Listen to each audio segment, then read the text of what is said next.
నేను విద్య నేర్పియాలన్నా, నేను మంత్రోపదేశం ఇవ్వాలన్నా, ముందు అతని యొక్క గుణము, అతని యొక్క ఓపిక, తన యొక్క విధానాన్ని పట్టే నేను అతనికి ఆ విధంగా కనబడతా.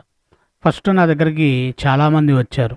అందరికి వచ్చినోళ్ళందరికీ నేను ప్రత్యంగరాదేవి మాత, వారాహిదేవి మాత, దశమహాదేవతల మాతల యొక్క బీజాక్షరి మంత్రాలను ఉపదేశించి వాళ్ళని ఏదో చెయ్యాలని నేనైతే చూడలే. ఫస్ట్ వాడి గుణం ఏంటి, ఏ విధమైన ప్రవర్తనతో ఉన్నాడనేటటువంటిదే నేను చూస్తా. వాడికి అదే గుణము విధానముతోనే నేను ప్రవర్తిస్తా. తను నాతో సంతోషంగా ఉంటే సంతోషముగా, తను ద్వేషంగా ఉంటే ద్వేషముగా, తను ఏ విధమైనటువంటి ప్రభావితం కలిగి ఉన్నటువంటి వ్యక్తిగా నా దగ్గర ఉంటాడో అదే విధమైనటువంటి గుణగణాలతో నేను కూడా అతనికి ప్రవర్తించే విధానం ఉంటుంది.